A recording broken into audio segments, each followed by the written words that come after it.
faut dire que le projet carbone, qu'on appelle le projet RED+, RED qui est la réduction des effets des gaz à effet de serre par la protection des forêts et la lutte contre la déforestation.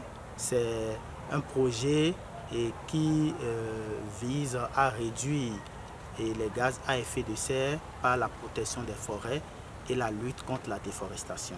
Étant donné que les complexes de la Pendjari et de Douvé ont été identifiés comme des puits de carbone, ça veut dire qu'ils ont une capacité de séquestration de carbone. Il était donc opportun de développer un projet vu que sur le plan mondial et des conventions, des tests ont été pris sur le plan mondial afin de mettre à disposition et donc des personnes qui ont la capacité de développer des projets, des fonds carbone.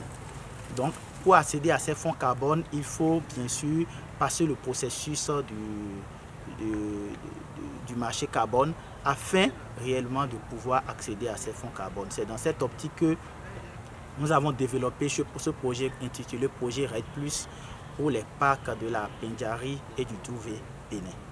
Vous savez, dans le monde, il y a de grandes entreprises qu'on appelle les pollueurs, qui produisent beaucoup de dioxyde de carbone. Et ce dioxyde de carbone a un impact sur l'atmosphère, donc détruit la couche d'ozone et favorise le réchauffement climatique.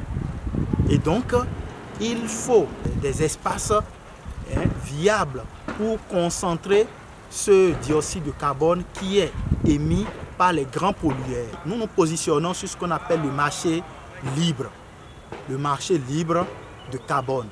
Donc, au fait, c'est un marché ouvert où voilà, on positionne notre capacité de séquestration du carbone où des gens, des compagnies, etc. peuvent venir acheter des crédits carbone afin de justifier la réduction de l'effet néfaste qu'ils ont afin de réduire leur empreinte négative sur l'environnement. Donc ils viennent acheter ce crédit carbone que nous positionnons sur le marché libre. Pour la direction du parc, les exigences sont multiples. Il faut toujours garder le cap. Donc toujours faire tout pour que les écosystèmes de la Pendjari et du Douvé soient toujours bien conservés. Et aussi, il faut à une périodicité donnée refaire, parce que dans le processus du projet carbone, il y a la partie étude. Donc la partie étude concerne plus les inventaires forestiers et les inventaires du sol.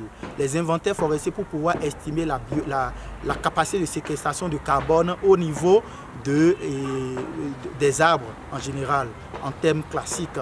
Et un autre point, c'est pouvoir évaluer la capacité de séquestration de carbone au niveau de la biomasse du sol.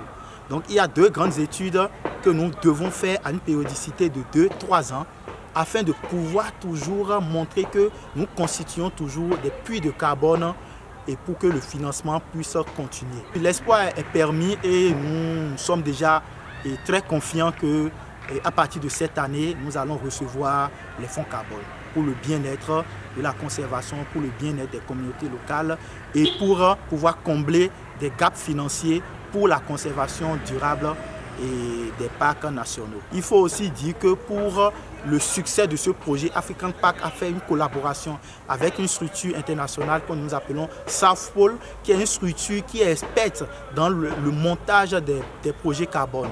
Et donc nous travaillons avec cette structure, et donc cette structure travaille de commun accord avec nous pour pouvoir assurer que nous restons toujours dans les certifications que nous venons d'avoir afin d'être reconnus comme un puits de carbone au niveau international.